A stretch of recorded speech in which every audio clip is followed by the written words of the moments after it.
Seigneur, nous vous remercions de rester connectés sur notre page de l'Assemblée des Saints Gatineau Ottawa pour que ensemble nous puissions partager la parole du Seigneur. Donc ici nous sommes dans le cadre de l'église locale. Donc nous avions déjà commencé notre enseignement portant sur les fêtes de l'Éternel. Et comme vous savez, donc nous ne fêtons pas la Pâque. Donc nul n'est besoin pour nous de vous souhaiter joyeuses fêtes de Pâques.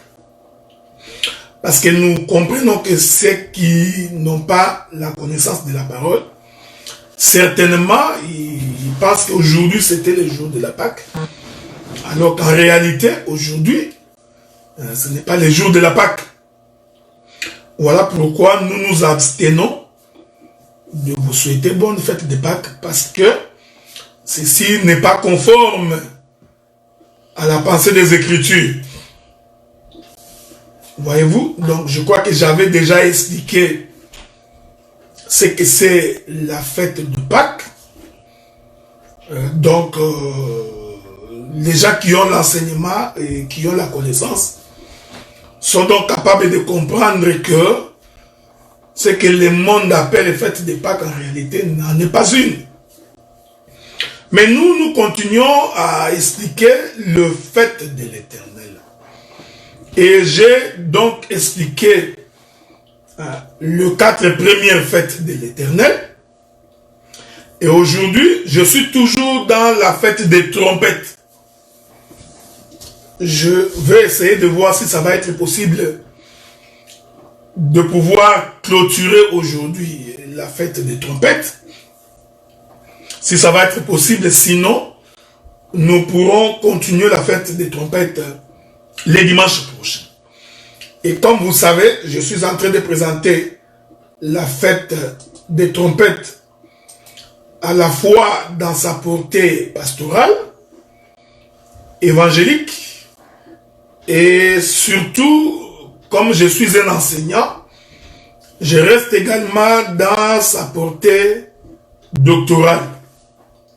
Il est vrai que nous pouvons également expliquer la fête des trompettes dans sa portée prophétique. Mais nous voulons laisser les soins aux ministres prophètes de nous expliquer également la fête des trompettes sur le plan prophétique. Voilà pourquoi nous croyons à la complémentarité ministérielle. Il faudrait donc que chacun apporte sa pierre de contribution en vue de l'édification du corps de Christ. Shalom à tout le monde, shalom bien-aimé Guylaine.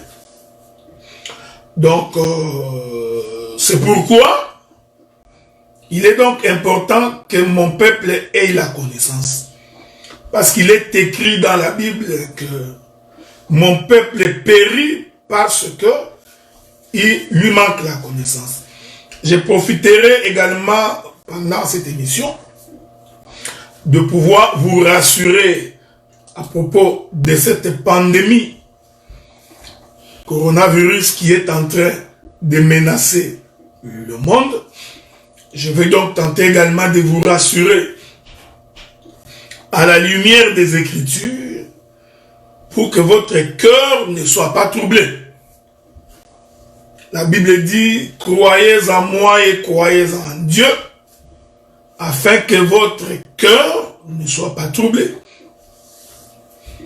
Donc, il est important de comprendre ces choses. Nous allons donc commencer par notre texte de base, Josué chapitre 6. Nous allons donc prendre le verset 8. Josué, chapitre 6, verset 8. Prenons le verset 6 pour commencer. Il est écrit: Josué, fils de Nun, appela les sacrificateurs et leur dit: portez l'arche de l'alliance, et que 7 sacrificateurs portent 7 trompettes retentissantes devant l'arche de l'Éternel. Et il dit au peuple: marchez, faites le tour de la ville, et que les hommes armés passent devant l'arche de l'Éternel.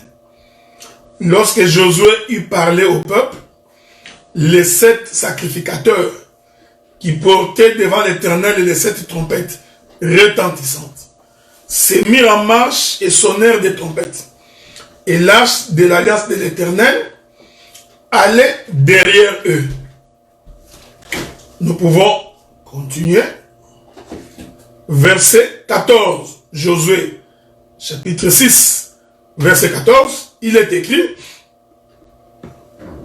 ils firent une fois le tour de la ville, le second jour, puis ils retournèrent dans les camps.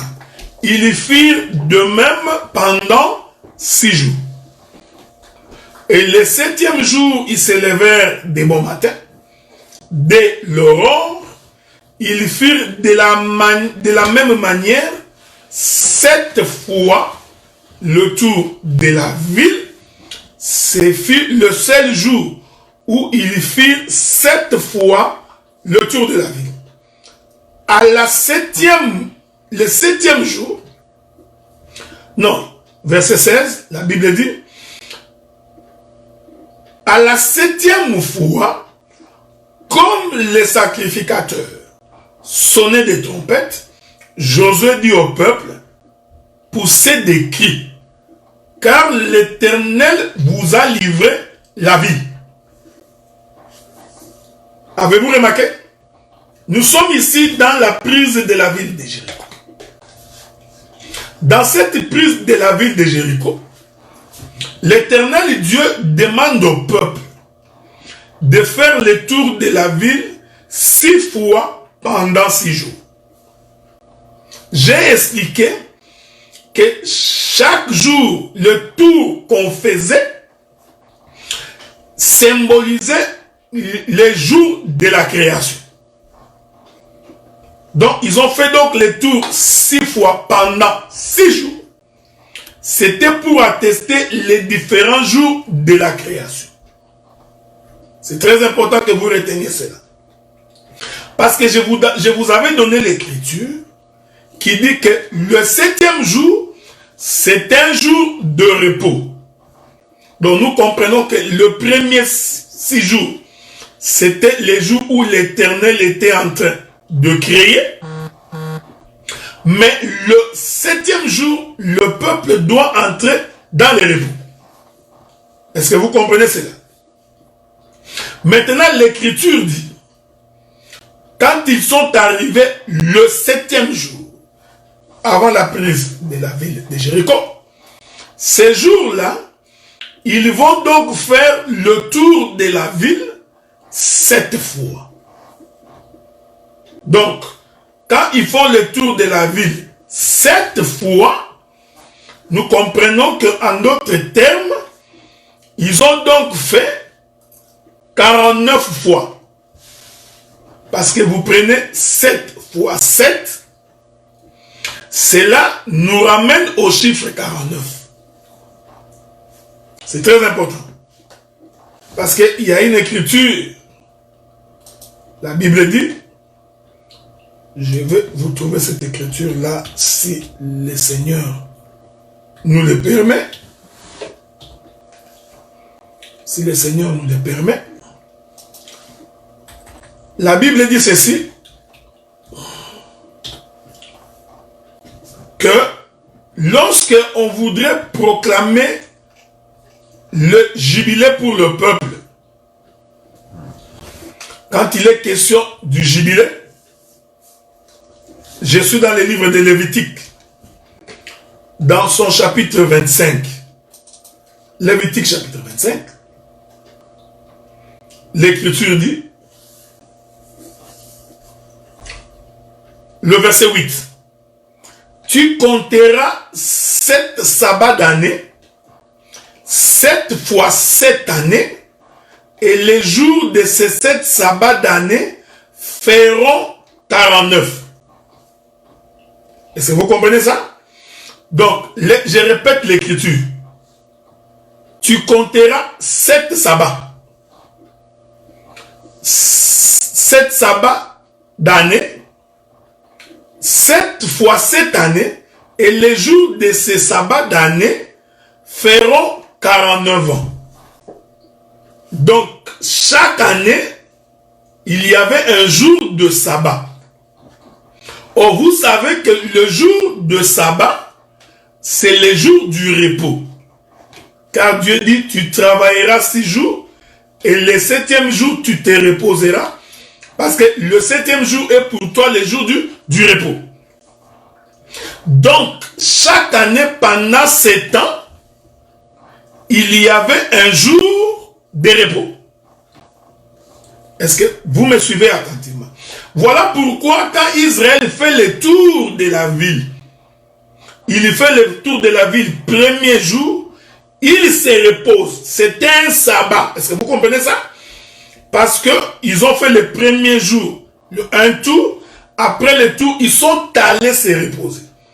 Le lendemain, ils ont encore fait le tour de la ville. Ils se sont encore reposés. J'ai dit, pendant qu'ils sont en train de faire le tour, prophétiquement, c'est le tour de toute une année. Et dans l'année, il y a un jour de repos, selon le livre de Lévitique, chapitre 25. Donc, l'Écriture maintenant précise, dans le livre de Lévitique, que les jours de ces 7 sabbats d'année feront 49 ans.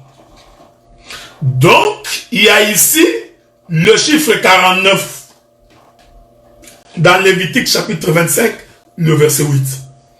Maintenant, quand nous rentrons dans le livre de Josué, là où nous avons lu, l'Éternel, par la bouche de son serviteur Josué, dit au peuple que le 7e jour, vous ferez 7 fois le tour de la ville. Donc, quand ils font 7 fois le tour de la ville, donc ils ont fait 47 fois le tour de la ville. Est-ce que vous comprenez? Parce que 7 fois 7 nous font 49. C'est très important. Je vais encore ici évoquer une écriture où on vient poser la question à Jésus. J'ai dit ces choses ici pour que vous soyez à même de nous saisir. Un jour, je crois que ce sont les disciples ou les pharisiens, posèrent la question à Jésus. Je cherche cette écriture-là, où Jésus, on pose la question à Jésus, combien de fois pardonnerai-je à mon frère s'il pêche contre moi? Attendez, je vous cherche cette écriture-là. Si je peux la trouver, ça va être une bonne chose. Parce que les disciples ont posé la question à Jésus, combien de fois pardonnerai-je à mon frère s'il pêche contre moi dans un jour? C'est cette écriture que je cherche. Je suis dans le livre de Matthieu, chapitre 18, verset 21. Matthieu, chapitre 18, verset 22. Alors Pierre s'approcha de lui et dit, Seigneur, combien de fois pardonnerai-je à mon frère lorsqu'il péchera contre moi? Serait-ce 7 fois? Vous voyez, Matthieu chapitre 18, verset 21. Nous allons relire cette écriture-là avec votre traduction. Jésus lui dit, verset 22, je ne te dis pas jusqu'à 7 fois, mais jusqu'à 70 fois 7 fois. Voyez-vous? Donc, 70 fois 7. Je répète ça. Alors Pierre s'approcha de lui et dit, Seigneur, combien de fois pardonnerai-je à mon frère lorsqu'il péchera contre moi? Serait-ce jusqu'à 7 fois?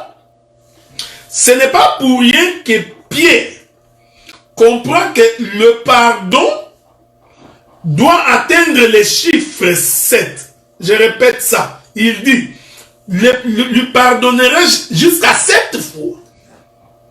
Cela sous-entend que Pierre a compris que pour vraiment atteindre le pardon, il faut arriver au chiffre 7. Je voudrais que vous me suiviez bien.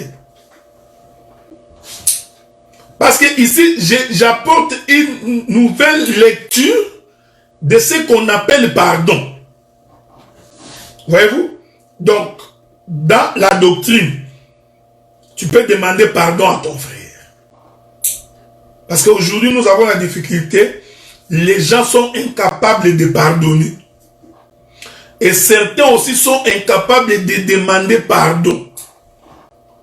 Vous allez voir, frère, que les gens qui prient le Seigneur, les gens qui vont à l'église, les gens qui prétendent connaître Dieu, ont des difficultés pour demander pardon. L'homme croit que s'il demande pardon, il se rabaisse. Il trouve que s'il demande pardon, on va trouver qu'il est inutile, qu'il est sans valeur. Je t'informe que ce sentiment-là n'est pas un sentiment de Dieu. C'est un sentiment du monde des ténèbres. L'homme de Dieu, chrétien, femme, homme ou femme, il faut qu'il soit capable de demander pardon. La plupart des gens aujourd'hui ont tendance de toujours se justifier. Est-ce que vous voyez?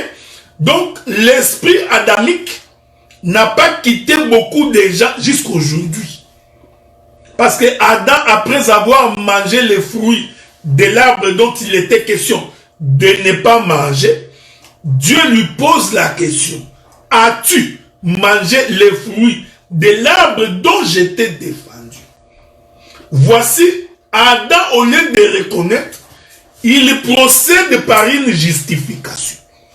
Ce n'est pas moi, oh Dieu, c'est la femme que tu as mise à côté de nous. Telle est l'attitude de beaucoup de chrétiens aujourd'hui. Non, ce n'est pas ma faute, c'est lui qui a commencé. C'est lui qui a commencé par me provoquer. Moi, je n'avais rien fait. J'étais calme dans mon coin, mais cette sœur m'a offensé. C'est lui ou c'est elle qui a commencé par me provoquer. Ouais, frère, ce sentiment de toujours vouloir se justifier, ce sentiment-là n'est pas un sentiment de Dieu. Voilà pourquoi l'Écriture dit que c'est lui qui nous a appelés à la sanctification. C'est le même aussi qui nous justifie. Donc, celui qui justifie les hommes, c'est Dieu. Donc, si tu crois avoir raison, et que ton frère aussi pense qu'il a raison, demande pardon. Ça ne te coûte rien. La justification viendra de la part de l'Éternel. Malheureusement, aujourd'hui, les chrétiens sont incapables de demander pardon. Aujourd'hui, nous avons même affaire à des chrétiens. Il ne parle pas avec son frère pendant des années. Il dit, je ne l'aime pas. Je ne le supporte pas. Le mal qu'il m'a fait, je ne voudrais même pas le voir. Un homme comme ça, et il va à l'église, il prie.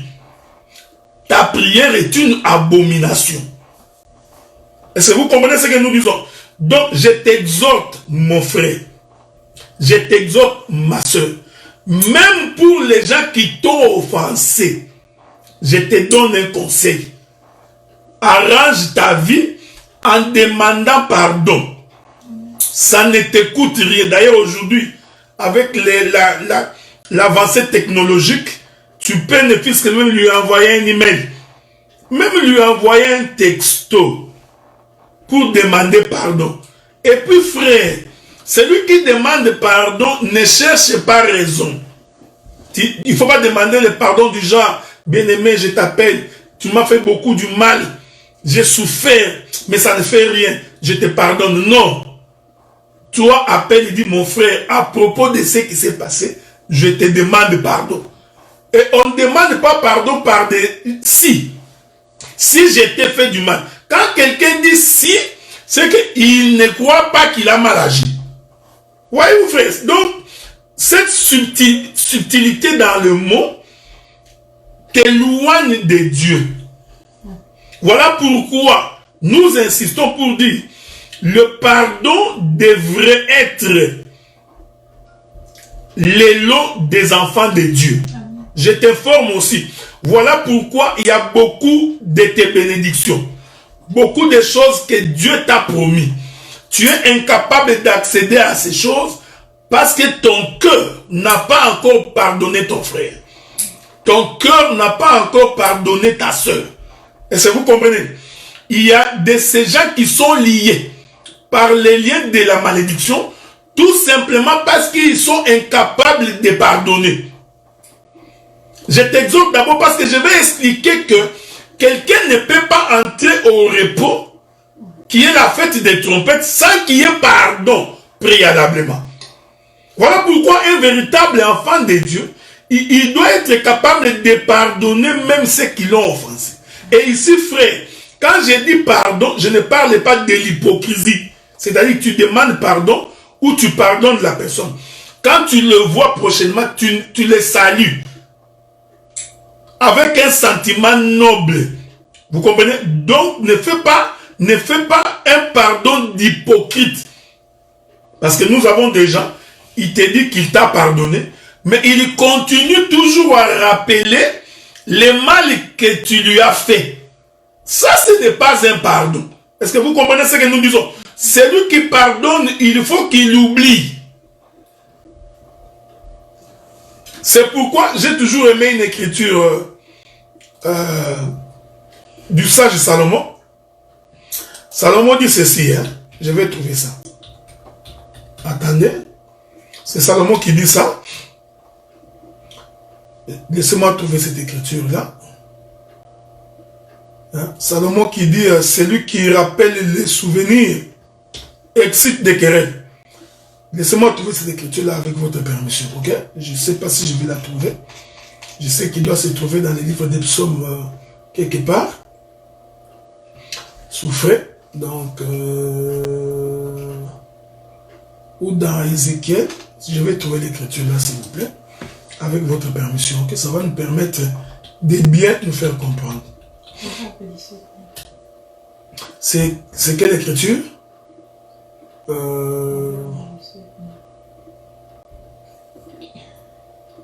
Quoi? Proverbe? Proverbe chapitre... Laissez-moi trouver ça, je n'ai pas encore trouvé ça. Voilà. Prenons d'abord... je prends d'abord Proverbe chapitre 17, le verset 9. Proverbe chapitre 17, le verset 9. Chez moi, il n'est pas apparu, mais je vais le trouver ailleurs. Ok. Proverbe chapitre 17, le verset 9. La Bible dit ceci.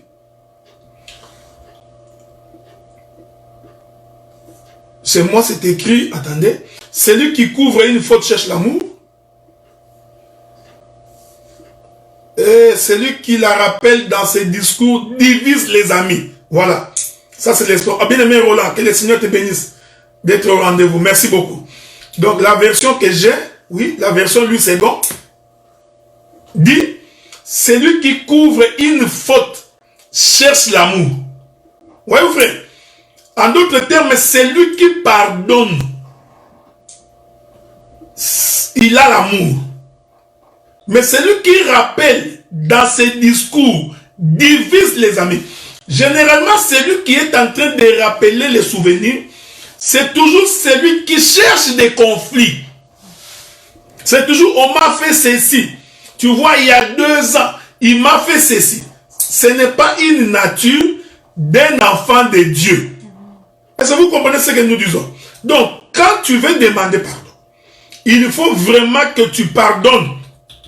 Pourquoi je l'ai dit? Parce que le fait de ne pas pardonner, ça va t'empêcher d'évoluer. Ça t'empêche d'avancer. Donc, or, ne pas pardonner veut dire en d'autres termes, tu as la haine. Vous comprenez? Et la haine va t'empêcher d'aller de l'avant. C'est pourquoi même quand vous prenez Proverbe chapitre 10, le verset 12, l'écriture dit, la haine excite des querelles, mais l'amour couvre toutes les fautes. Est-ce que vous comprenez? Donc, et vous savez, j'aime la Bible. Quand vous prenez également Proverbe chapitre 13, verset 10, la Bible dit, Proverbe 13, verset 10, il est écrit, c'est seulement par orgueil qu'on excite des querelles. Donc, celui qui crée des conflits, c'est généralement un orgueilleux. Donc, un orgueilleux, c'est toujours quelqu'un qui crée des conflits. Il va opposer les frères. Il oppose les sœurs. Lui, quand il regarde un frère, il récupère toujours ce qui est mauvais. Pour aller dire aux autres, tu vois, le frère Adélard a dit ceci à propos de toi. En fait, quand il dit ça, c'est pour que nous soyons divisés. Maintenant, quand vous l'amenez à la confrontation, il te dit, ce n'est pas ce que j'avais dit, ou ce n'est pas ce que je voulais dire. Voyez-vous, c'est pourquoi Proverbe 13, verset 10, il est écrit, donc c'est seulement par orgueil qu'on excite des querelles. Mais la sagesse est avec ceux qui écoutent les conseils. Donc un orgueilleux n'écoute même pas un conseil. Pourquoi? Il veut toujours se justifier. Voilà, j'ai raison. Dans ces choses, moi j'ai toujours raison. Dans ces choses, moi j'ai toujours raison. Maintenant, il croit que si on lui demande pardon, donc cela veut dire que c'est parce que lui, il est grand. C'est comme ça que beaucoup de gens ont fermé la porte, ont empêché la main de Dieu de les toucher, parce qu'ils sont incapables de demander pardon. Parce qu'ils croient qu'en demandant pardon, ils s'humilient et deviennent petits. Est-ce que vous comprenez ce que nous disons? C'est pourquoi Paul, le bien-aimé Pierre, je rentre là-bas, il pose la question, combien de fois pardonnerai-je à mon frère s'il pêche 7 fois dans un jour? Le pardonnerai-je 7 fois? Maintenant, le Seigneur dit, tu pardonneras à cet homme 70 fois 7. Ce qui nous donne le chiffre 49. Donc, nous comprenons que le pardon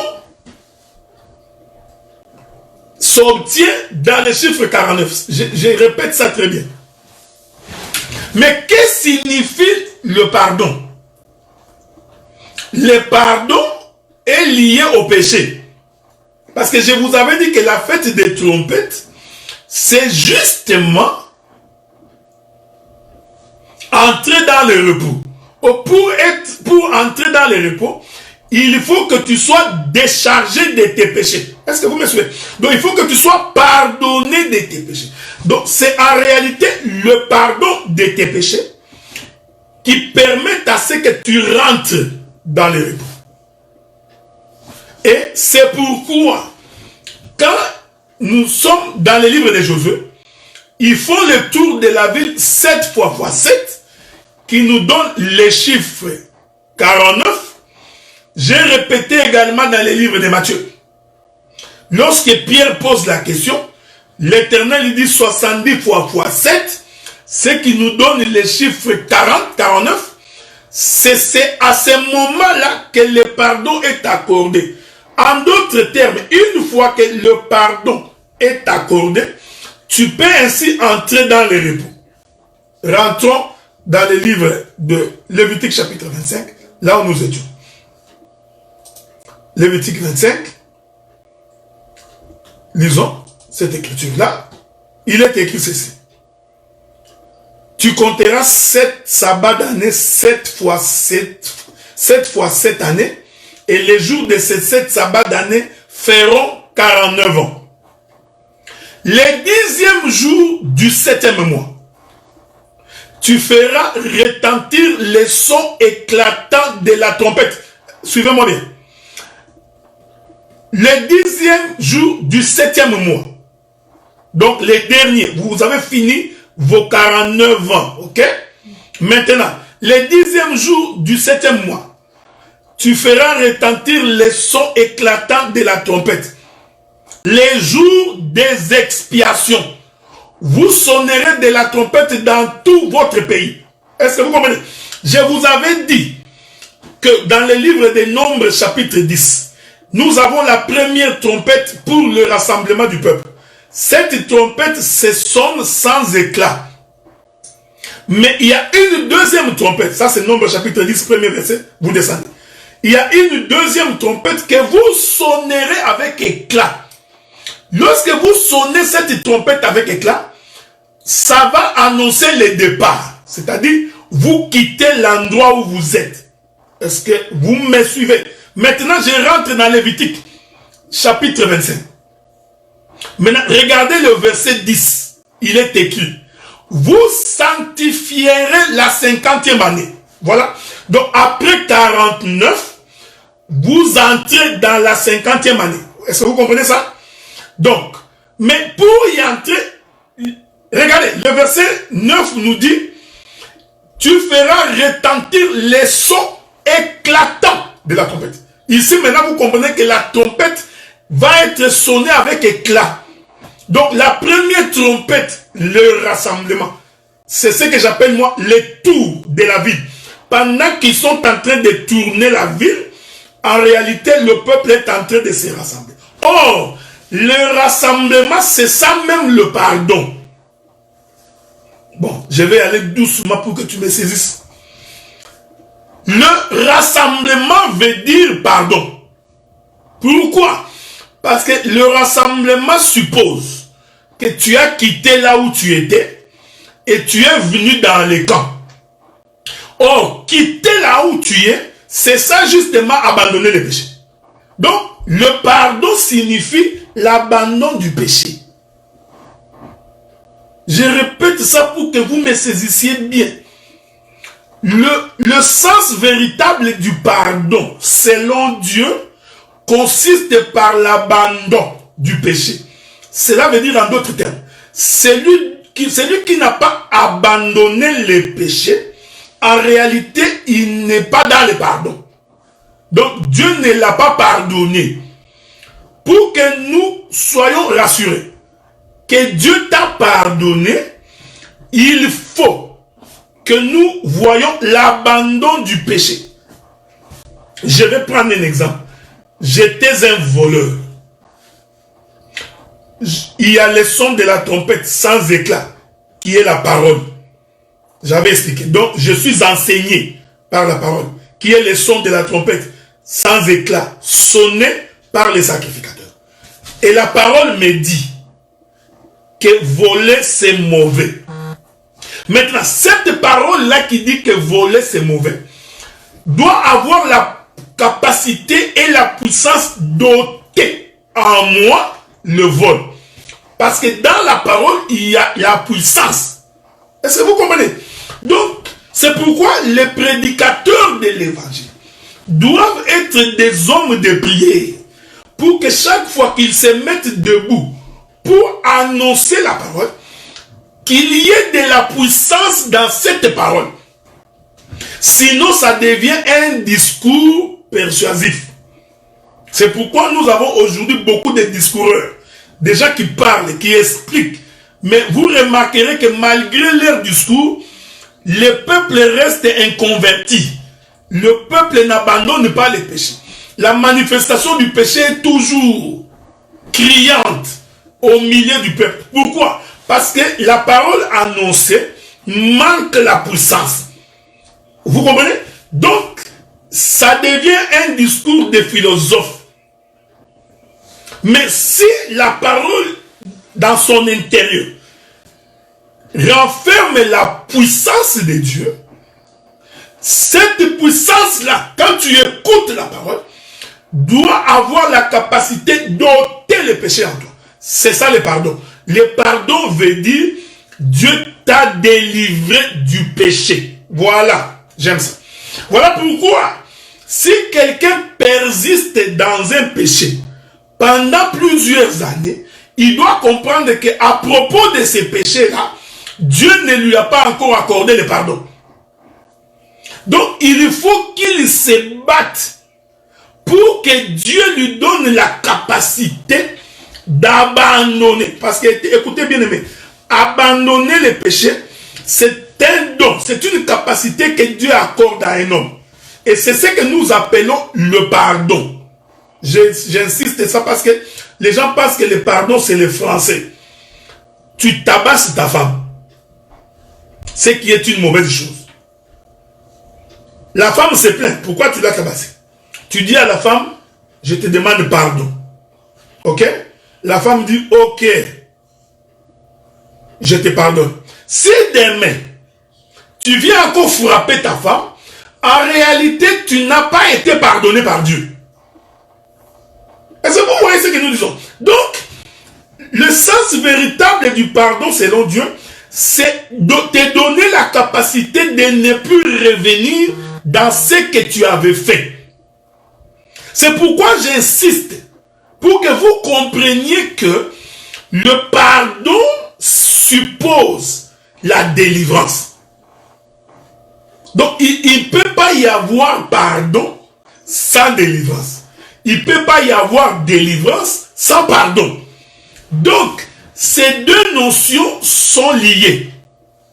Voilà pourquoi quand Israël s'est retrouvé en Égypte, Dieu, pour pardonner les péchés d'Israël, Dieu doit délivrer Israël. C'est ça le pardon.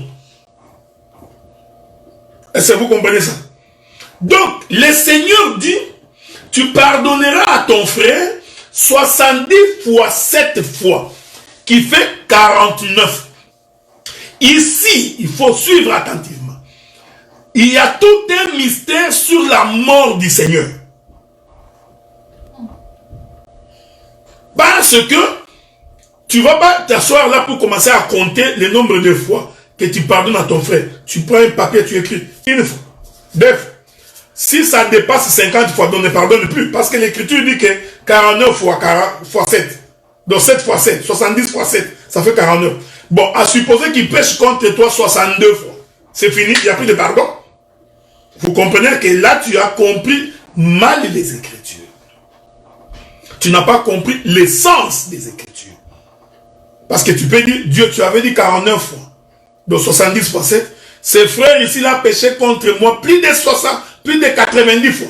Donc je ne peux plus les pardonner. Si c'est comme ça que tu as compris, donc tu as mal compris les Écritures. Ici, le Seigneur parle de la délivrance. J'insiste, frère. Voilà pourquoi nous disons, si Dieu ne te pardonne pas, en d'autres termes, si Dieu ne te délivre pas, il est impossible que tu abandonnes la vie du péché. Impossible, frère. Or, pour que Dieu te pardonne, il faut que la parole que nous annonçons, que dans cette parole, qu'il s'y trouve la puissance de la délivrance. Est-ce que vous voyez? La puissance d'ôter, d'extirper le péché. Donc, si tu insultes ton époux, ou tu insultes ton épouse, aujourd'hui, tu demandes pardon. Demain, tu insultes. Après, demain, tu insultes. Après, demain, tu insultes. En réalité, tu n'as jamais obtenu le pardon de Dieu. Parce que le pardon de Dieu doit créer en toi la délivrance. Est-ce que vous me suivez, frère? Donc, c'est pourquoi j'ai dit, la trompette du rassemblement veut dire pardon. Donc, quand le peuple se rassemble, ce rassemblement-là veut dire pardon. Pourquoi? Parce que Dieu t'a donné la capacité de distinguer le son de la trompette. Une fois que tu as compris parce que distinguer les sons de la trompette, c'est comprendre.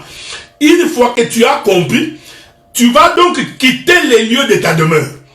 Tu quitteras là où tu es pour venir au rassemblement. Or, le fait de quitter et de venir, c'est ça le pardon. Donc, Dieu te délivre de ta situation. Donc, Dieu te délivre de ton étape initiale. En d'autres termes, il t'a accordé le pardon. Donc, le pardon, c'est la délivrance. Donc, c'est lui qui continue à vivre la vie du péché. Il doit comprendre que les péchés qui les lient, à propos de ces péchés-là, Dieu ne lui a pas encore pardonné. Je vais aller doucement comme un pasteur, pour que tu puisses me comprendre. Mais quand on sonne la trompette pour quitter les lieux où tu habites, et que tu viennes au rassemblement, tu fais une marche. Hein? Tu as compris ça? Je vais donner un exemple. Moi, j'habite Gatineau. La trompette du rassemblement nous demande, nous, d'aller à Ottawa. J'ai dit, quitter Gatineau pour aller à Ottawa et arriver à Ottawa, c'est le pardon, c'est la délivrance. Mais je ne peux pas arriver à Ottawa si je ne fais pas la marche. En d'autres termes, le temps que je quitte chez moi et que je fais 1 kilomètre, en d'autres termes, j'ai été délivré d'1 kilomètre. Vous voyez? Quand j'ai fait 2 kilomètres, je suis délivré de 2 kilomètres. Quand j'ai fait 3 kilomètres, donc chaque kilomètre que j'ai fait est une délivrance. Est-ce que vous avez compris ce que j'ai dit? En d'autres termes, quand j'étais dans le monde, j'étais voleur, impudique, adultère, colérique, haineux, j'avais trop de péchés. Maintenant, quand j'écoute les sons de la trompette, je commence maintenant à me déplacer pour aller au lieu du rassemblement. Il faut que chaque péché commence à m'abandonner. Voilà pourquoi dans la marche d'un enfant de Dieu, si tu as été voleur, tu vas voir, Dieu te délivre du vol, mais la cupidité te lie encore. Mais tu continues la marche. C'est ce que nous prêchons par la persévérance. Parce que la persévérance est une marche continuelle. Il ne faut pas abandonner. C'est vrai que pour en ce qui concerne le vol, Dieu t'a délivré. C'est-à-dire qu'il t'a pardonné. Mais, regarde, la colère te tient encore. Tu es un homme ou une femme colérique. Continue.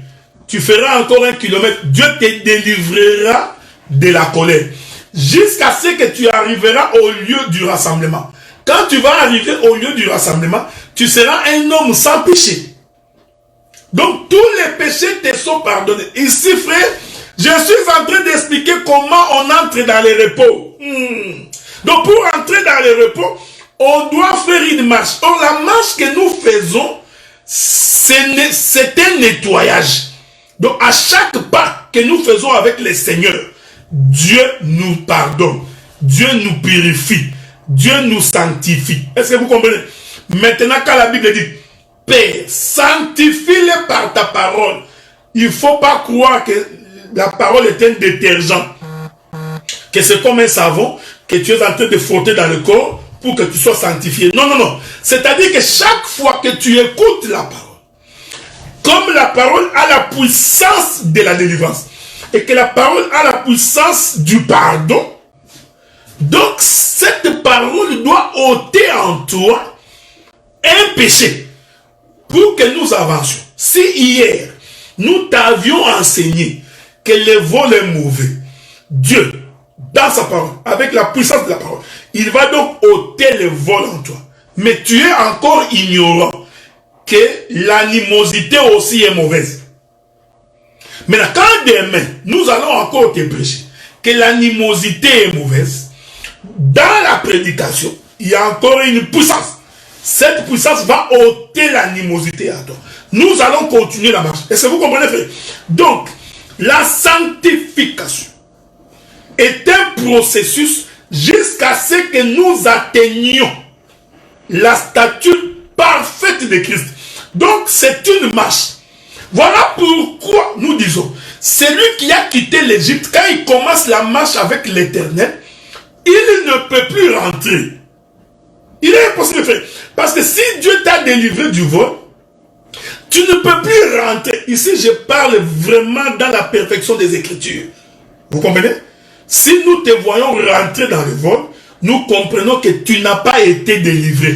Tu étais encore lié par le vol. Parce que quand Dieu te délivre, il te délivre pour toujours. Est-ce que vous comprenez ça? Donc, nous marchons vers les lieux du rassemblement. Ici, laissez-moi dire, le temps que nous sommes sur la terre ici, que nous sommes en train de prêcher, en réalité, nous sommes en train de marcher vers les lieux du rassemblement. Est-ce que vous comprenez?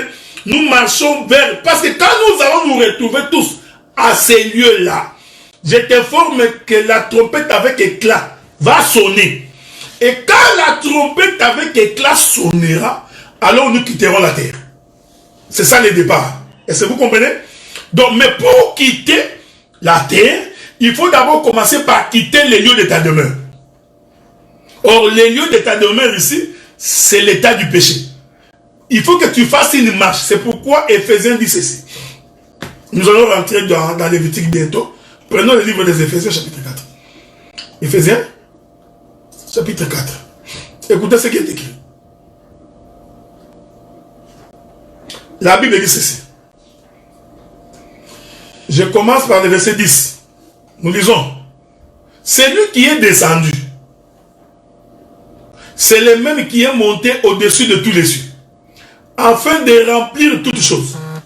Il a donné les uns comme apôtres, les autres comme prophètes, les autres comme évangélistes, les autres comme pasteurs et docteurs. J'ai toujours aimé ce texte. Il dit comme. Est-ce que vous comprenez? Comme, bien aimé. Merci beaucoup ma sœur Judith. Donc c'est l'exode. Voilà. Donc comme, nous sommes comme. C'est pourquoi moi je ne suis pas docteur. Je suis comme. Donc le véritable docteur, c'est le Seigneur Jésus-Christ. Est-ce que vous comprenez? Si tu as les dons ministériels des prophètes, ce qui est différent des dons spirituels. Je parle ici des dons de la parole. Tu n'es pas prophète, tu es comme prophète. Donc le véritable prophète, c'est Jésus. Tu n'es pas pasteur, parce que ce n'est pas toi qui gères les âmes. Ce n'est pas toi qui as donné ta vie pour les troupeaux. Non, toi tu es comme. C'est pourquoi l'Écriture dit que le même qui est descendu, c'est le même qui est monté. Maintenant, en montant, il fait les dons. Il fait les uns comme. Je continue. Écoutez ce que la Bible dit. Pour le perfectionnement des saints. Vous voyez? Donc, or, se perfectionner est un processus. Donc, nous tendons vers ce qui est meilleur. Est-ce que vous comprenez ça? Nous marchons pour aller atteindre la perfection. Mais qu'est-ce qui nous permet d'arriver là-bas? C'est le ministère. Je vais insister, frère. Le ministère nous a été donné non pas pour acheter des maisons.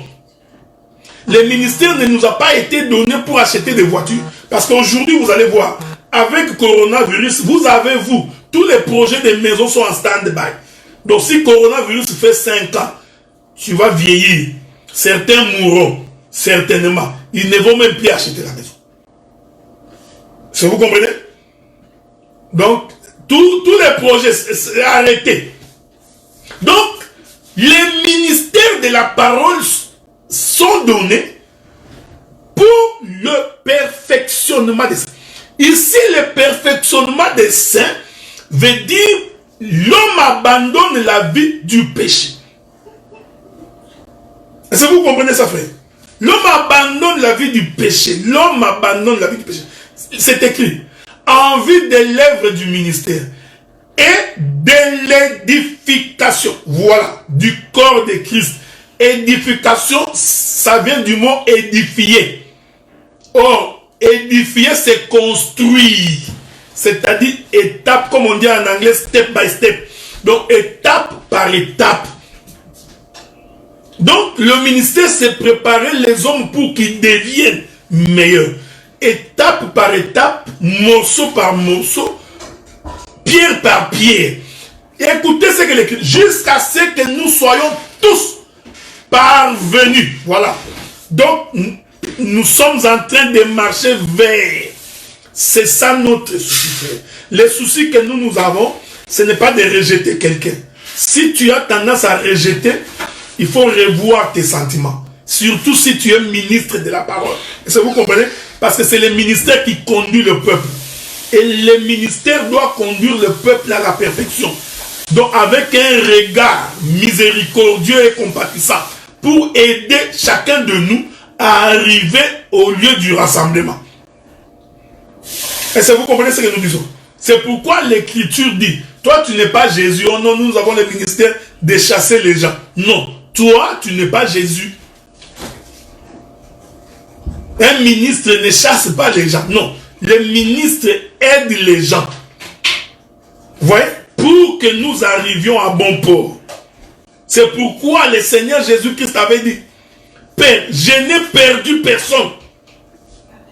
Personne de tout ce que tu m'as donné, je n'ai perdu personne, excepté les fils de la perdition. Donc nous avons la mission de vous garder.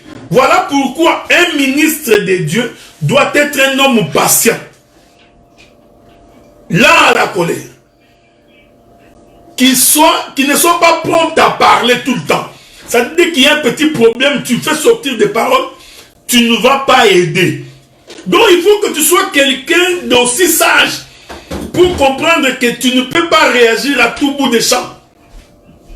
Toi, tu es dans le système donc, pour coup, œil pour œil, dent pour dent. Non, non. Parce que toi, tu as la mission d'amener le peuple.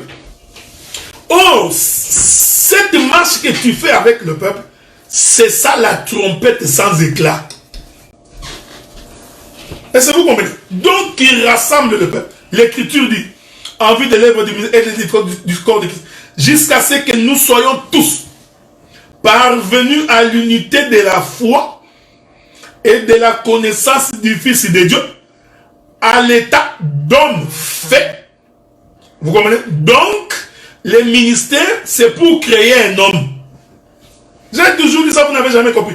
Le ministère, c'est toujours pour créer un homme. Or, l'homme est composé de plusieurs membres. Voilà. Donc, chaque poussière vient dans son coin. Le ministère, c'est le rassemblement. Nous rassemblons l'homme. Pour que nous arrivions tous à l'état d'homme fait. Et à la mesure de la stature parfaite de Christ. J'aime la Bible, frère. Le verset 14 nous dit ceci. Afin que nous ne soyons plus des enfants flottants. J'aime ça. Oh. Donc le ministère fait en sorte que tu arrêtes d'être un enfant flottant. Pas du genre, tu es dans cette église aujourd'hui. Demain tu es dans l'autre église. Tu entends qu'un prophète est à Paris là-bas, tu vas. Tu prends un prophète comme un devin. Oh non, dis-moi, qu'est-ce que Dieu t'a dit à propos de ma vie? Non. Si Dieu a besoin de parler, il n'a pas besoin que tu viennes lui demander ce qu'il a dit à propos de ta vie. Est-ce que vous comprenez? Parce que tu es en train de rechercher la satisfaction de la chair. Non, tu ne t'attaches pas à Dieu. Non, il y a un prophète qui a... La Bible dit ceci. Dans les derniers jours, je suis dans Matthieu chapitre 24. Le Seigneur dit, il s'élèvera des faux prophètes au milieu de nous. Si vous entendez qu'il est là-bas, ou il est de l'autre côté, n'allez pas. Il ne faut pas aller suivre partout. Vous comprenez? Donc, mais qu'est-ce qui fait asseoir quelqu'un? C'est le ministère. C'est la connaissance. Quand tu as la connaissance, tu ne plus emporter. Ouais, c'est comme j'ai vu quelqu'un là. Il dit, le Saint-Esprit m'a dit. Le Saint-Esprit m'a dit. Nous allons lever le siège. Chacun prend sa chaise, il met debout. Nous allons élever le trône de Dieu. Tu verras dans toute l'église, chacun prend une chaise, ils sont en train de danser. Ils sont en train de soulever les chaises. Et ils se disent que nous sommes en train d'élever le trône de Dieu.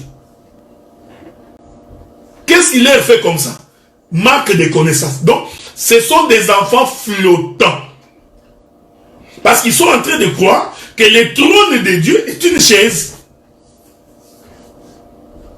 Et il pense que c'est sa chaise-là qu'il a élevée. C'est ça le trône de Dieu.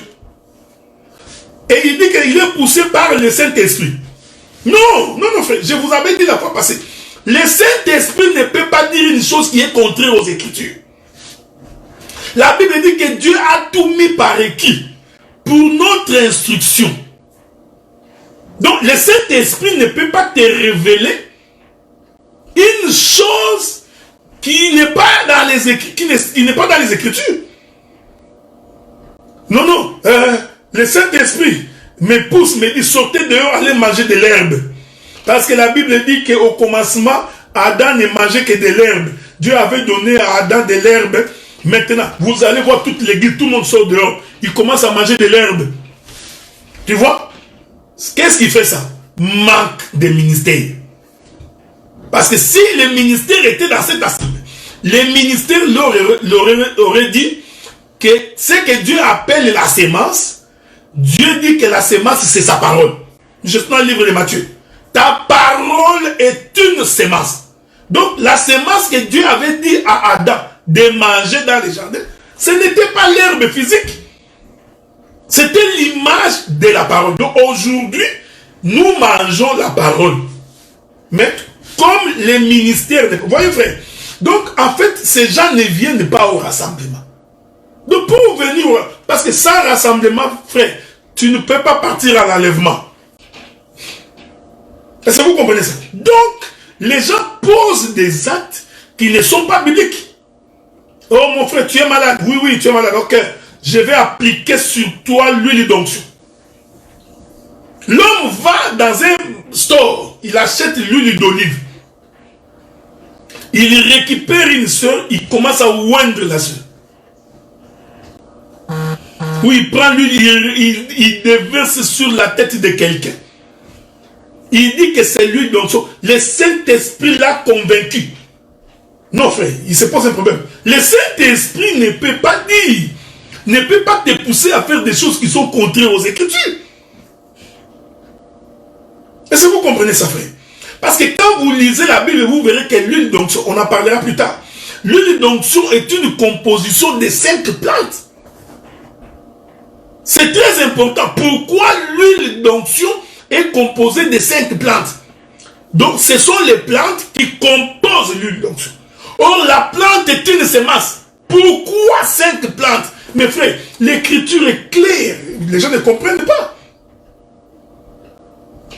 La Bible dit que la sémence, c'est la parole. Or, l'huile d'onction est composée de 5 plantes. En d'autres termes, l'huile d'onction est composée de 5 paroles. Mais qui sont ces 5 paroles? Je vous ai donné Ephésiens chapitre 4. Dieu a donné à l'église l'apôtre, les prophètes, les docteurs, l'évangéliste et les pasteurs. Ce sont les 5 plantes, ouais, les 5 paroles qui composent l'huile d'onction. Or, l'huile d'onction, c'est le Saint-Esprit. Or, tu ne peux pas avoir le Saint-Esprit si premièrement tu n'as pas écouté la parole. Donc, c'est la parole qui produit dans l'homme le Saint-Esprit. Mais comme le ministère n'est pas dans cette église-là, je m'excuse de vous le dire, je ne le dis pas pour vous moquer de vous. Vous qui pratiquez ces choses. Je vous le dis pour que vous puissiez avoir la connaissance. Et arrangez-vous. Moi, j'ai toujours cette vision. Nous ne cherchons pas que vous fermiez vos églises. Si au moins vos pasteurs sont capables de comprendre et de corriger, ce serait une bénédiction et pour nous et pour les siens. Mais s'ils ne comprennent pas, ça va être malheureux pour vous qui fréquentez des gens comme ça. Est-ce que vous comprenez ça? Donc, c'est pourquoi, quand quelqu'un n'a pas compris, il ne peut pas venir au rassemblement. Je répète ces choses pour que vous compreniez. Donc, ça veut dire que venir au rassemblement, ce n'est pas chose facile. C'est-à-dire qu'il faut que tu comprennes, que tu distingues les sons de la trompette. Et une fois que tu as distingué ces sons-là vont t'appeler au rassemblement. Or, là où nous étions avec vous, il y a quelqu'un qui m'a dit, il est écrit, je vais vous lire l'écriture. Je vais vous lire l'écriture. souffrez, hein? Je vais vous lire cette écriture-là. Donc, si le Seigneur peut nous donner... je vous donne d'abord les écritures sur l'huile d'onction. Ok? Je vous donne l'écriture sur l'huile d'onction, comme ça. Ça va nous permettre de pouvoir avancer. Prenez le livre d'Exode, chapitre 30. Exode, chapitre 30. Commençons par là. Le verset 22. Exode, chapitre 30, le verset 22. La Bible dit, l'Éternel parla à Moïse et dit, prends des meilleurs aromates. Voici l'huile d'onction. C'est pourquoi beaucoup de gens ont copié. Tu as vu les Nigériens avec l'huile d'olive, toi aussi tu as copié.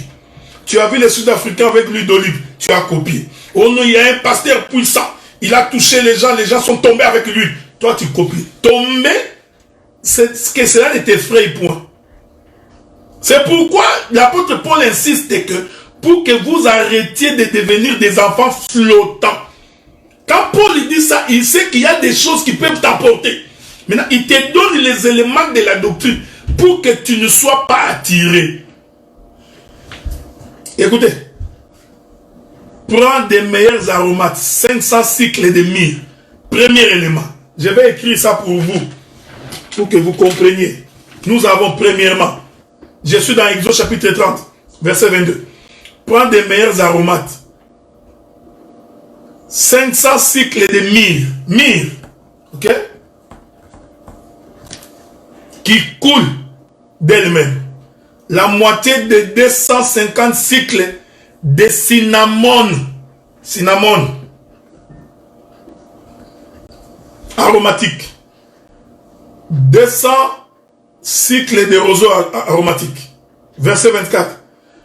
500 cycles de casse. Selon les cycles du sanctuaire. Et un d'huile d'olive. J'ai manqué. Je vais recommencer. Voilà. Prends des meilleurs aromates. 1. Aromate. 500 cycles de myrrhe. Deuxième. Celle qui coule d'elle-même. La moitié de 250 cycles de cinnamon aromatique. Troisième. Tu prendras 500 cycles de casse. Quatrième. Et ensuite, tu prendras, l'écriture dit, tu prendras finalement, selon les cycles, un d'huile d'olive. Cinquième. Donc, l'huile d'onction, je continue, hein. L'huile d'onction est composée de ces 5 plantes. Nous avons les aromates, nous avons les myrrhes, nous avons la cinnamon, nous avons les casses et nous avons l'huile d'olive. Donc vous comprenez que l'huile d'olive fait partie des 5 plantes qui forment l'huile d'onction. L'écriture dit, tu feras avec cette huile pour l'onction sainte, composition des parfums selon l'art du parfumeur. Ça sera l'huile pour l'onction. Donc l'huile d'onction est composée de 5 plantes. C'est pourquoi dans le livre de Luc chapitre 4, quand Jésus entre dans le temple, il dit, l'onction de l'Esprit du Seigneur est sur moi et m'a oint. Vous voyez? Donc, il avait l'onction. Mais Jésus explique que l'onction, c'est l'Esprit du Seigneur. Je vais vous trouver une autre écriture. Toujours dans l'Exode. Le verset 33. Exode chapitre 30, verset 33. La Bible dit, quiconque en composera des semblables. J'aime Dieu. Dieu connaissait l'esprit de beaucoup de gens. Il dit ceci. Quiconque, je suis dans le verset 33, Exode 30. Quiconque en composera des semblables ou en mettra sur un étranger sera retranché de son peuple. Donc, tu ne peux pas composer l'huile d'onction. Et tu ne peux pas prendre l'huile d'onction, répandre sur un étranger. C'est très important, frère. Pourquoi? Parce que l'étranger ne peut pas avoir l'huile d'onction. C'est-à-dire l'étranger ne peut pas recevoir l'Esprit du Seigneur. Donc pour que celui qui était étranger puisse recevoir l'onction du Seigneur, il faut qu'il vienne au rassemblement, qu'il entre dans les camps. Mais aujourd'hui, vous voyez, c'est ça le ministère. Quelqu'un va acheter l'huile d'olive, il appelle ça l'huile d'onction. Maintenant, je n'ai pas fini. Puisque je vais vous donner l'écriture qui tue beaucoup de gens. L'écriture qui est en train de tuer beaucoup de gens, c'est celle-ci. Regardez. Maintenant, il y a quelqu'un qui est mal intentionné, qui n'a pas compris, qui va dire ceci. Prenons le livre de Jacques. Jacques chapitre 5, verset 14. Jacques chapitre 5, verset 14. Quelqu'un parmi vous est-il malade? Qu'il appelle les anciens de l'église et que les anciens prient pour lui en l'oignant d'huile au nom du Seigneur. Ici, la Bible ne dit pas qu'il s'agit de l'huile d'onction. Oui, vous frère. Ici, la Bible dit que si quelqu'un est malade, il va voir les anciens. Les anciens vont prendre l'huile, appliquer sur lui et prier pour lui. À cette époque-là, l'huile était un produit médicamenteux. C'est comme aujourd'hui. Les gens qui sont dans les villages, si tu es malade, tu peux prendre l'huile de bois. Pour les gens qui souffrent des hémorroïdes, tu prends l'huile de bois. Ça va t'aider. Voyez-vous? Donc il y a, je ne sais pas, l'huile du crocodile. Allez demander aux villageois. Parce qu'ils n'ont pas accès au Tylenol et aux Advil. Quand ils font la fièvre, ils ont la connaissance de la forêt. Alors ils prennent l'huile pour guérir de leur maladie. C'est comme ça quand tu lis la parabole du Samaritain, tu verras qu'il est écrit que comme cet homme avait des plaies, on prit de l'huile, on mit sur lui. Ça, ce n'est pas l'huile d'onction.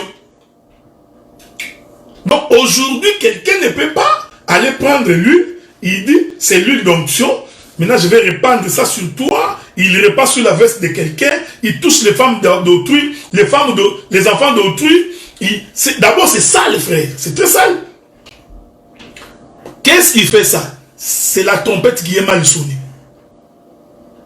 Est-ce que vous comprenez? La trompette est mal sonnée. Donc le Saint-Esprit de Dieu devrait d'abord t'enseigner que ce que tu as vu dans la Bible, voici son explication aujourd'hui.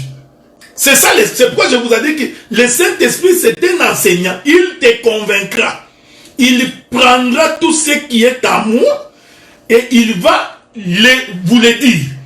Donc le Saint-Esprit de Dieu ne te fait pas fabriquer des choses.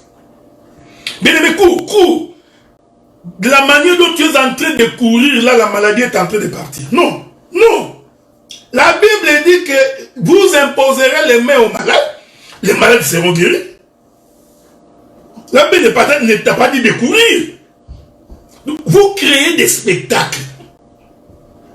La Bible te dit de chasser les démons. Parce que la maladie est un démon. Maintenant, je te pose la question. Comment tu vas courir? Et donc, tu es un antéchrist. Non, bien aimé, pour que la maladie te quitte, tu vas mettre ta tête en bas, les pieds en l'air. Quel est ce Saint-Esprit qui t'a enseigné comme ça? Est-ce que vous comprenez ce que nous disons? Non, bien aimé, faites le tour 7 fois. Je vous ai toujours dit que quand tu es en train de lire les Écritures dans l'ombre, il faut faire très attention. Il est vrai que dans la dynamique des miracles, Dieu peut te pousser. Là encore, il faut que nous soyons sûrs que c'est Dieu qui t'a poussé. Bien aimé, cours. Tu vas voir les mamans, les papas, tout le monde sort de l'église, ils courent partout. Les gens sont en train de courir partout. Mais c'est normal, si tu as la fièvre, tu cours. Tu vas transpirer un peu, tu auras l'impression que la fièvre est finie. Mais dès que tu vas rentrer à la maison, la maladie va continuer, non? Dieu a dit, vous chasserez les démons.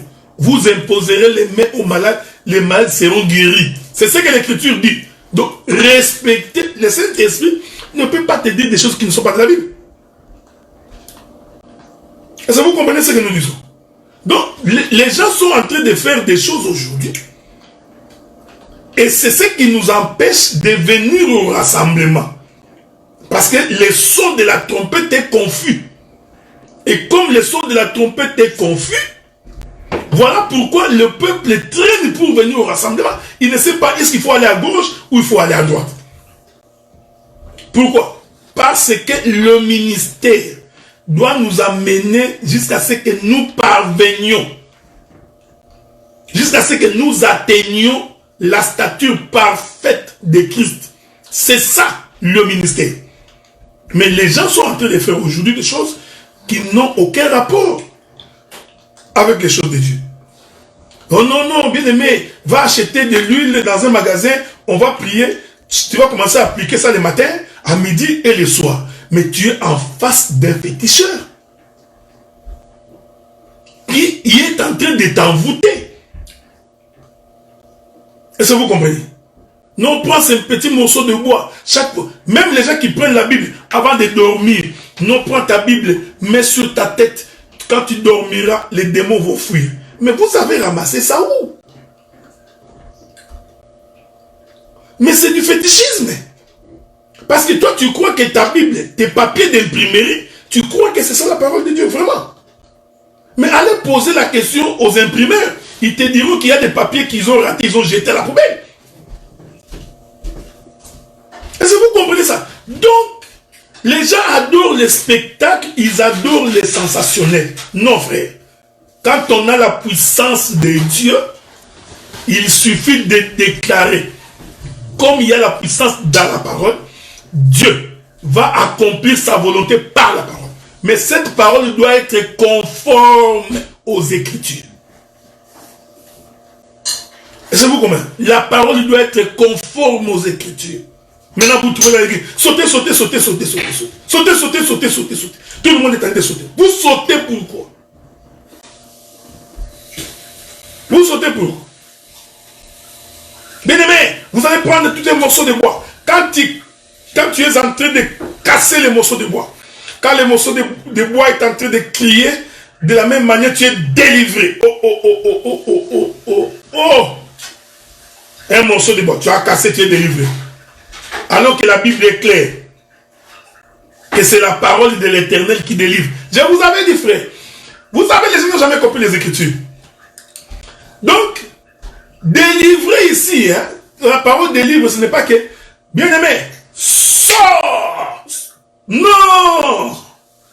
C'est-à-dire que quand tu comprends la connaissance de la parole, comme cette parole a la puissance en elle, cette parole doit créer en toi une nouveauté de vie. C'est ça ta délivrance. C'est ça même le pardon. Bon, je vais arrêter parce que j'ai parlé pendant 1h20. Rentrons dans Lévitique pour finir, hein, pour aujourd'hui. Hein.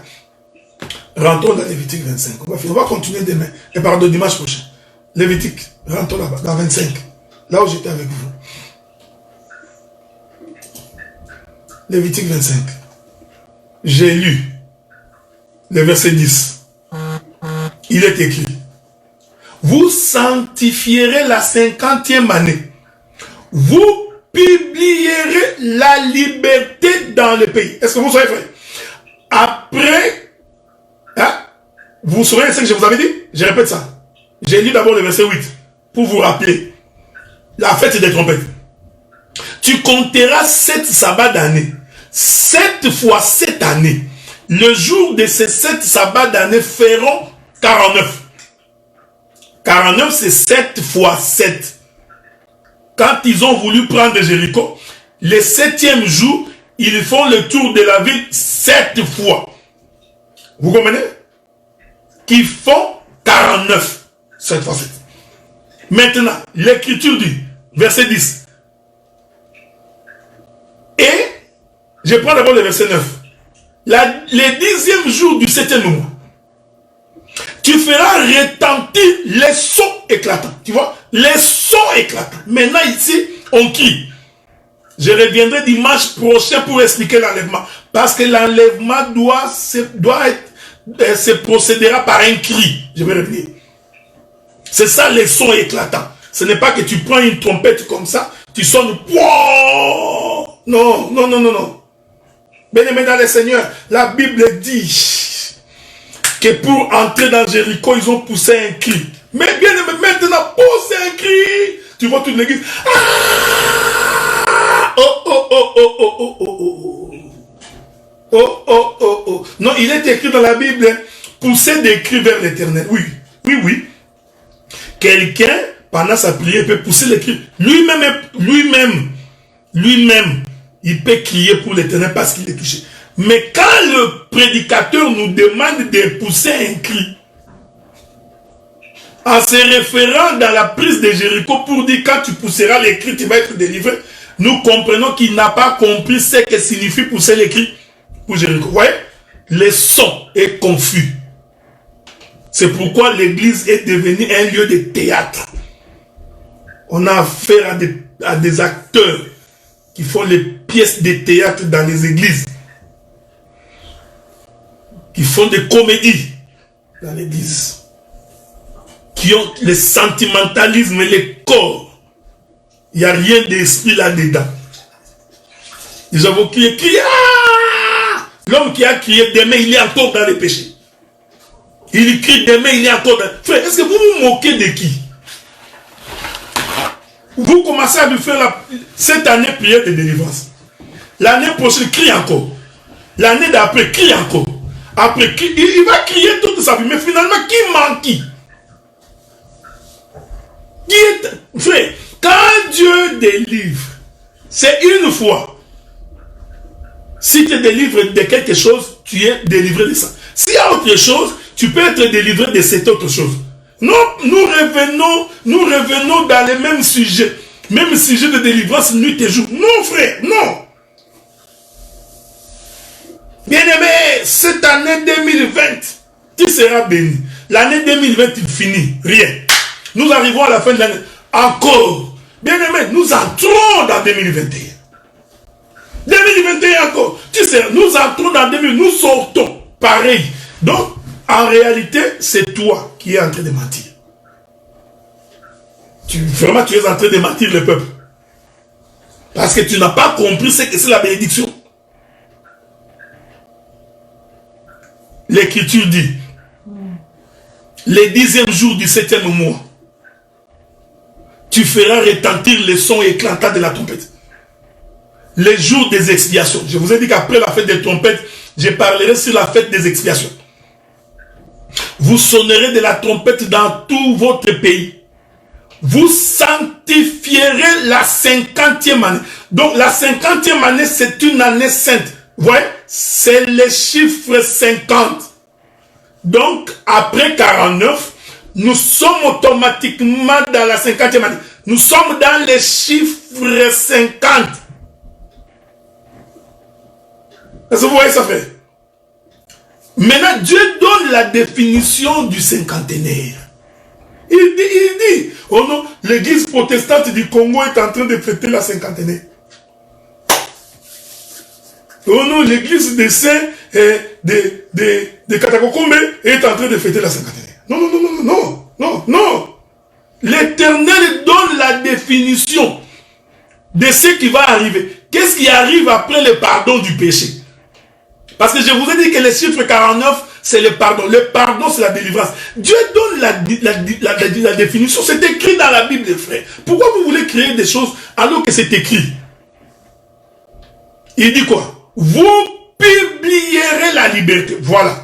Donc, le cinquantenaire veut dire la liberté. Faites attention. Mais qu'est-ce que c'est la liberté? Dans les pays pour tous ses habitants. Ça sera pour vous les jubilés. Ah, donc les jubilés veut dire liberté. Oh, Paul dit, nous étions esclaves au péché. Voilà pourquoi Christ est venu pour nous accorder la liberté. Voilà. Donc, les jubilés, c'est la liberté. Et cette liberté, c'est parce que nous étions esclaves. Esclaves du quoi? Du péché. Donc, la 50e année, c'est lorsque l'homme est libéré du péché. Vous connaîtrez la vérité. Et la vérité vous affranchira. Donc la liberté vous accorde, la vérité vous accordera la liberté. Or, la vérité qui accorde la liberté, c'est la parole. Or, cette parole s'opère par le 5 ministère. Voilà pourquoi la 50e année, qui est un mystère autour du chiffre 7. Ouais, ici, je suis en train de marier le chiffre 7 et le chiffre 5. Tu n'as pas encore compris, hein? Dieu dit, vous compterez 70 fois 7. C'est le chiffre 7. Avez-vous remarqué? Combien de fois pardonnerai-je à mon frère s'il pêche 7 fois dans un jour contre moi? C'est le chiffre 7. Le 7e jour, vous ferez le tour de la vie pendant 7 jours. 7 fois le 7e jour. Ouais, frère. C'est le chiffre 7. 7 fois 7, ça fait 49. En réalité, c'est toujours le chiffre 7. Mais ce chiffre 7 est marié au chiffre 5. Parce que dès que tu termines la 49e, tu rentres dans la 50e. Donc, tu rentres dans les chiffres 5. C'est pourquoi quand tu lis la Bible, tu verras que le Seigneur a fait 2 miracles de multiplication de pain. Il a fait un miracle, il a multiplié 5 pains. Il y a un autre miracle qu'il a fait, il a multiplié 7 pains. Je ne sais pas si je peux vous trouver cette écriture-là. Attendez. Souffrez, hein? Roland, commençons. Est-ce que tu es là, Roland? Allons trouver d'abord... allons d'abord trouver les miracles des 7 pains. Je ne sais pas si je vais la trouver, cette écriture-là. Voilà. Prenons d'abord Matthieu chapitre 15, verset 36. Matthieu chapitre 15, verset 36. Jésus n'a pas seulement multiplié 5 pains, il a aussi multiplié 7 pains. Ok? Je commence par le verset 34. Jésus leur demanda, combien avez-vous de pains? 7, répondirent-ils, et quelques petits poissons. Alors, il fit asseoir la foule par terre, il y prit les 7 pains et les poissons. Ici, voyez-vous, donc Jésus avait multiplié 7 pains. Oh, vous savez que les pains, c'est la parole. N'oubliez pas. Bon, allons chercher les 5 pains. Allons chercher les 5 pains. Avec votre permission, si on peut trouver également cette écriture-là. Allons chercher les 5 pains. Voilà. Toujours Matthieu, hein? Chapitre 14. Je commence par le verset 17. Matthieu 14, verset 17. Il est écrit. Non, commençons par le verset 14. Matthieu 14, verset 14. Quand il sortit de la barque, il vit une grande foule. Fit ému de compassion pour elle, il guérit les malades. Le soir étant venu, les disciples s'approchèrent de lui et dirent, ce lieu est désert, et l'heure est déjà avancée. Renvoie la foule afin qu'elle aille dans les villages pour s'acheter des vivres. Jésus leur répondit, ils n'ont pas besoin de s'en aller, donnez-leur vous-même à manger. Mais il lui dit, nous n'avons ici que 5 pains et 2 poissons. Donc Jésus a multiplié 5 pains et 7 pains. Or, quand tu prends 5 pains et 7 pains, ça te fait 12. Ok? Donc, en réalité, Jésus avait multiplié 12 pains. Donc, voilà pourquoi dans le lieu saint, sur la table des propositions, il y avait 12 pains. C'est pourquoi les enfants de Jacob qui forment les tribus d'Israël sont au nombre de 12. Ce sont des pains. Voilà pourquoi quand Christ aussi arrive pour choisir les disciples, il en choisit 12. Ce sont des pains. Écoutez-nous bien. Voilà pourquoi dans la fête des trompettes, nous avons un mariage autour du chiffre 7 et du chiffre 5. Les deux expliquent la même chose. Les deux expliquent le pain. Donc, nous avons le premier pain, qui est le pain du rassemblement. Voilà. 7 fois 7. Le peuple est en train de se rassembler. Pour que le peuple se rassemble, il faut le pain. Premier élément. Ensuite, nous avons les cinquantenaires. Or, les cinquantenaires, c'est le départ.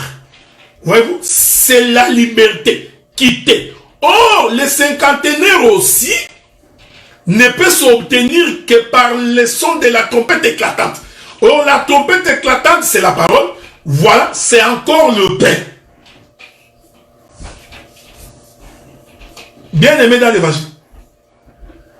Si tu ne saisis pas ces choses, voilà pourquoi tu es ballotté partout dans des doctrines.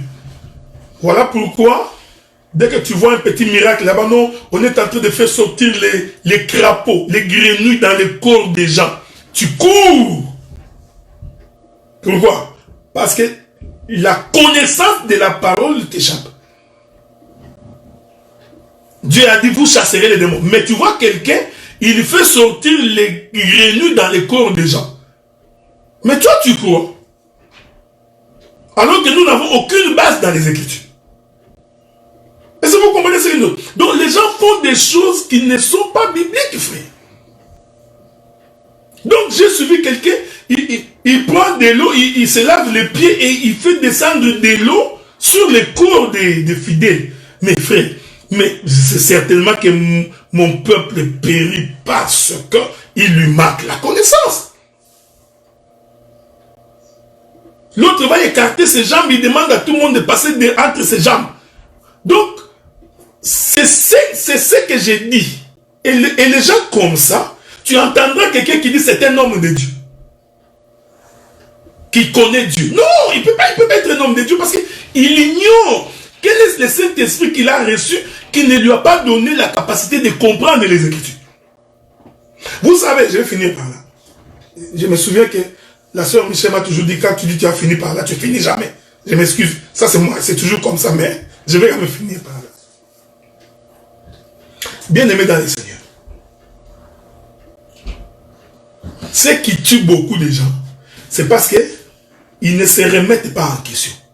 Tu vois, quand quelqu'un a évolué pendant longtemps dans un système, croyant que ce qu'il fait là est correct, c'est toujours difficile pour cet homme de se remettre en question. Parce qu'il est bloqué quelque part. Il croit que ce qu'il fait est bon. C'est pourquoi un jour, Jésus dit à la femme samaritaine, il dit, vous adorez ce que vous ne connaissez pas. Ah, voyez-vous frère. Donc Jésus a commencé à faire comprendre à la samaritaine, c'est vrai que tu adores. Il est vrai. Mais malheureusement, tu adores ce que tu ne connais pas. Est-ce que vous comprenez? Donc, il faut connaître pour bien adorer. Mais, aujourd'hui, ce qui nous tue aujourd'hui, nous avons beaucoup de gens. Il est déjà devenu apôtre. Parce qu'on lui avait déjà donné l'étiquette de l'apôtre. Maintenant, pour que tu l'enlèves des colonels, qui deviennent lieutenants, il trouve que c'est un exercice difficile. Oh frère, l'humilité précède la gloire.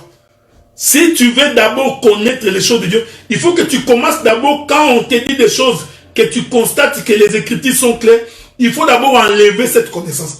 Une fois que tu enlèves ça, Dieu maintenant peut t'ouvrir l'intelligence pour que tu commences maintenant à comprendre les Écritures. L'homme on l'appelait prophète des nations. Il a marché comme ça pendant longtemps. Maintenant, quand on commence à lui faire comprendre que non. Écoutez, les prophètes de la nouvelle alliance, ministres, ce n'est pas ça. Il faut vraiment être de Dieu pour te remettre en question. C'est cette humilité-là qui va te permettre maintenant de devenir grand. Ça ne te coûte rien. Ouais. Donc, c'est cette humilité. Comprendre que ce que j'avais, ce n'était pas la bonne connaissance. C'était ce que moi j'appelle comment on appelle ça? Du tao, du tao. Vous comprenez ça? Donc, vous savez cette histoire-là? À l'époque des Dingwe, des Papa Wemba qui se battaient. Donc les spectacles, on assiste à des choses, tu te dis, mais est-ce que ça c'est de Dieu? Vraiment Dieu est dans ces choses.